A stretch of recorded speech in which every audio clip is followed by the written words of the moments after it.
Thank you for joining me again on the social work race. You know I like to play a little tune before we get into it. I tried to find the most appropriate background music for this channel. I think I enjoy it in the background. Hope you do too. Today, in fact, oh look here, I'm going to forget again. Please share and subscribe to the social work race. Let others know what this is about. Let them know it's happening. That discussions that are in society, for those who are on the front line, we are having those discussions right here on this podcast, so welcome. This aims to be educational and informative. Please let your friends know. Please share it, and it will help the channel. Appreciate that. Really do appreciate that. Today, again, as I said, we're in dealing with current affairs and past affairs. We're dealing with a very sensitive topic. It's around a murder. So there's a trigger warning there for anyone who, if you feel you cannot handle such a topic, I'm just letting you know now. It's a triggering topic and it's very fresh because it's happened recently. And it is around the murder of Aislinn Murphy, Irish young lady. To give it some context and to deal with the issue, let me just explain briefly and then I'll play a clip. But it's a young Irish lady that was murdered, and then they found out that she was murdered by a police officer. I am not really dealing with the murder in this. I'm dealing with a topic around it. Before I go into the topic, I just want to offer my condolences because I have 2 daughters. And no matter what I talk about here, my heart goes out to anyone who loses a child like that. And she's definitely someone's child. But I want to deal with something that's very tricky. Some of you may not like the topic, but I want to deal with something that's very tricky because I am not just a Brit. I'm a black man in the UK. And there are things that I come across and that I talk about with others on multiple occasions. Luckily, being on the front line in social services, I am privy to discussions that aren't really public per se. Some of them have been covered in some reports and studies. But this is a very triggering topic for everyone. And I think that we should at least have the discussion. So I don't want to offend anybody. That's not the point. But, after I play the clip, you kind of understand thereafter where I'm coming from. So, yeah, let me play it and we'll get into it. Aislinn Murphy, playing fiddle here with her sister Amy, was a talented young musician. And at vigils on both sides of the Irish border this evening, music played a central part. In Belfast, hundreds came to show their sadness and anger at her death, while outside the Dáil in Dublin, large crowds gathered as her friends played in tribute. Among the crowd was Taoiseach Micheál Martin. It's at a very poignant, a very sad moment in our nation's affairs when a young, talented musician had her life violently taken. And I think it has united the nation in solidarity and in revulsion at what has happened. 23-year-old schoolteacher Aislinn had gone for a run after work on Wednesday. The path she took along the Grand Canal in Tullamore, often busy with walkers and joggers. Such a beautiful person. And to say the town is numb and everyone around here, it's hard to believe it. Last night, Gardaí released a man they'd been questioning. They say they've made significant progress in their investigation. But across Ireland, people are asking how such a violent attack could happen in broad daylight. Martha Fairley, ITV News. So I'm sitting here and I'm looking at my kind of guide, my script, and I'm thinking, how sensitive can I be about this topic? It is not designed to offend anyone. It's not designed to cause division, but really to bring an awareness. And the topic is really asking the question, why is there such a disparity in how the media presents missing or murdered women. And it's not even just women, but people. Why is there a disparity? Why do we see that the media is ready to report a child missing or a person missing, so much so when they're white versus when they are of another ethnicity? That's the issue. So you heard the passion in that clip, and there are vigils and gatherings and demonstrations that are taking place around the country, not just in Ireland, based on the death of this young lady. As sad as it is, we should always come together in that way when someone goes missing. We all should when there is murder, because we need to make murder unpopular. We need to make abuse unpopular. And I think culturally, when we gather in that way, we can make a big impact. That's my strong suspicion. So they're not doing, the crowds aren't doing anything wrong. But interestingly, you know, I've been working on the front line for a while. For 20 years, I've been on the front line in various walks of social care. And I have not seen much when it comes to, because the thing is, I haven't seen much in, let me finish my sentence. I've not seen much in that level of attention, apart from when it came down to Stephen Lawrence. I was born in the 70s, and Stephen Lawrence was the biggest thing. And I think there were a couple of murders by police and black men in the 90s, which sparked some outrage in the communities. Apart from that, I've seen plenty of women in the media, whether it be murder or missing, and years, decades, still investigating their cases. I'm going to go into that, and I'm going to give you my own personal / professional perspective on it, right? But let's just get a little overview. I mean, the Guardian reports that there were 81 murders. Wow, it says 81 women killed in 28 weeks in the UK. So, you know, I'm dealing with the UK. I found that interesting. Since Sarah Everard was abducted, raped, murdered, and in the words of her mother, disposed of as if she was rubbish, at least 81 other UK women have been killed in circumstances where the suspect is a man, yeah? Sarah Everard again, she appears in a picture, and I'm looking at the picture. They're showing most of these women, and it looks like on this grid, it's a kind of even distribution, slightly more white women. Well, it's to be expected, because minorities only make up a small percentage of the country's population. But there's almost an even spread of the racial demographic between all these women. I think slightly more women. Some faces are removed. There's Asians here, there's black, there's what appears to be mixed race, and white women. And not many old, maybe a couple of ladies in their 70s, 80s. And then Sarah Everard's face is a major feature, right?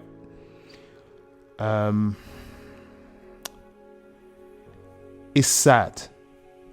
And I'm going to do a podcast on the whole domestic violence issue and give my take on it as well. You know, I like to also refer to professional sources, but let's get into it. You know, I don't want to digress too much. That there is important to look at. The fact that it's 81 and it seems to be an even-ish spread in the UK. The Independent, though, it has a headline. This was in 2021, April 2021. It says, black people are going missing in vast numbers, but campaigners say their cases are being ignored. Now, you have to understand, I'm a man in society and I'm a black man in society, and they're two different things, okay? I'm not a woman, I'm not a female, and I can't speak for women. I can speak on behalf of women. And so I have limits in the way that I see this, but as a black man growing up, And actually, more importantly, on the front line, I've seen that there are a lot of missing young people, and I've worked with young people that go missing, and I've heard of just a few that have been murdered, not many, but been murdered. Their faces do not make the media. Okay? And that's interesting. And that's really what I want to address. It says here, black people are 4 times more likely to be reported as missing in England and Wales. And campaigners demand that this disparity is addressed. They continue to go missing across Britain in disproportionate numbers. And they're asking the government to do more to address that. Black people accounted for 14% of the missing people in England and Wales between 2019 and 2020. That's over 4 times the 3% population of black people. That's a lot. It's almost 4 times, to be honest.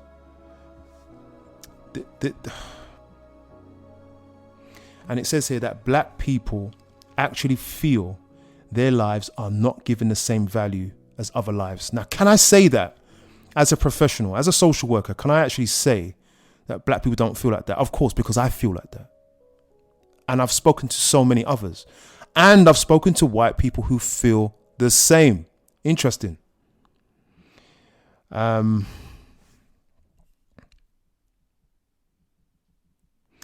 And in recent weeks, 2 disappearances have again fueled concerns that black missing cases are taken less seriously than those of white people. Let's have a greater look into this. When Sarah Everard went missing at the beginning of March, having disappeared during a walk home in Clapham, South London, there was an outcry. Police issued appeals immediately and a widespread search ensued.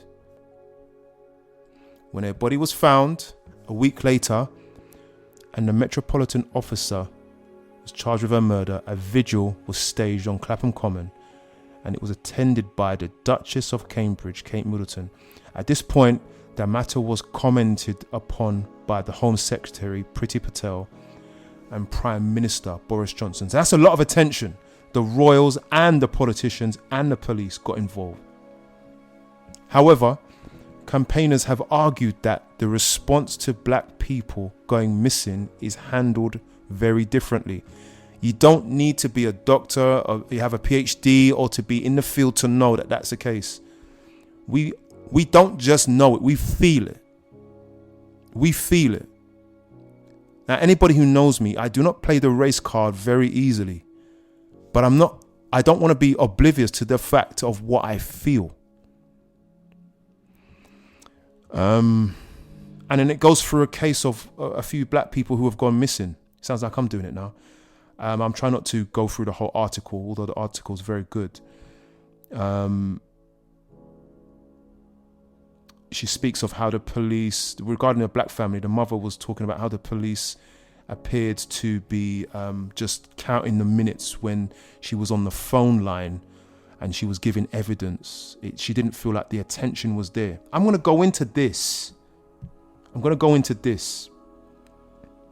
Because we're overrepresented in the missing statistics, but underrepresented when it comes to attention. I'm just wondering if I want to... I mean, some of this disparity in how black people are seen is also seen in the criminal justice system, where black people, for a number of reasons, are overrepresented. And it is known both here and America that we receive harsher sentences for the same offense. Partly because white people will tend to go guilty, whereas minorities will tend to fight their cases. That's one factor.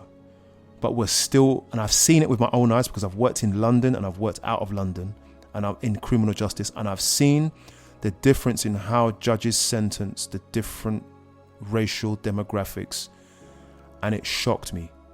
Not because I saw it on paper or that I didn't know it. It's because I saw it with my own eyes on a regular basis. It did surprise me. And I spoke about this quite openly with very nice white counterparts who it was a concern for as well. And so my concern is that some demographics are more valued than others. And I hit this page on Wikipedia. I have no shame in hitting Wikipedia. And it's known as missing white woman syndrome. Let me define it for you. Missing white woman syndrome is a term used by social scientists and media commentators to refer to the media coverage, especially in television, of missing person cases involving young, white, upper middle class women or girls, compared to the alleged relative lack of attention towards missing women who are not white, women of lower social classes, and missing men or boys. So it appears that, countries that this is a really interesting sociological debate that needs to be had, and I know that there are theories that would look at that.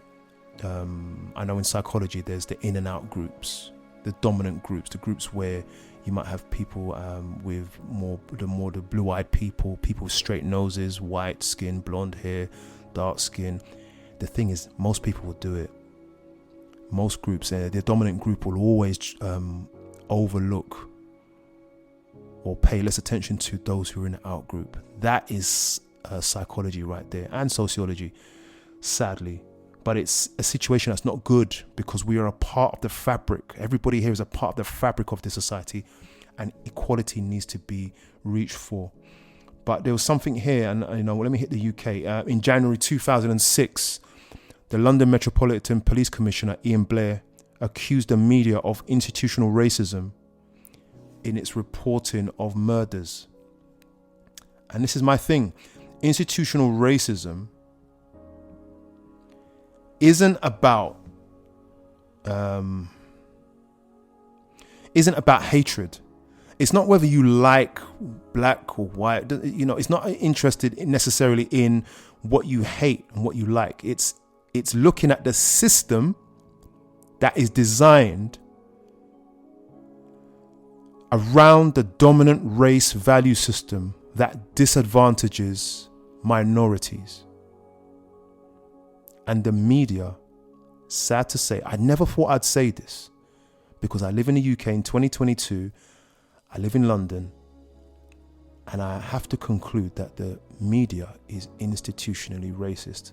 Let me go into this a little bit more, and then I'm going to end it real quick.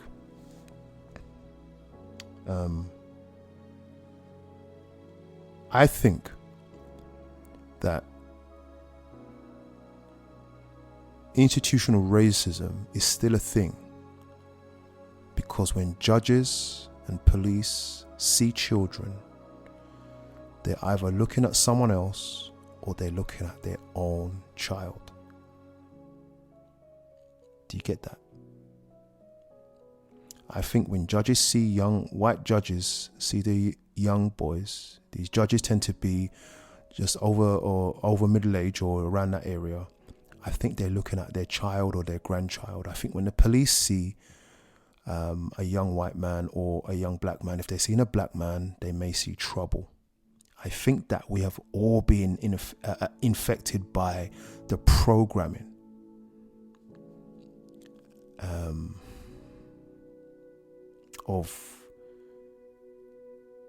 through media of how to see each other. And the truth is that there are some countries that have demonstrated that blacks and whites can get on alike. And England is for the most part in the cities, we're doing well. But the system, those who uphold the system, and that even comes down to social workers and care workers, we can have discriminatory and prejudicial thoughts and discriminatory actions based on our misinformation or our subconscious education. When we care for a black woman or a white woman, she subconsciously, she's my gran, so I'll look after her more. I think that's what's happening. And I think there's a deep psychological issue, which is a part of this is the forerunning element to institutional racism. What we think. That's where our values lie. And just to summarize, minorities feel it. They see it consciously and at the very least subconsciously. I feel it. I think that we should have a discussion about it.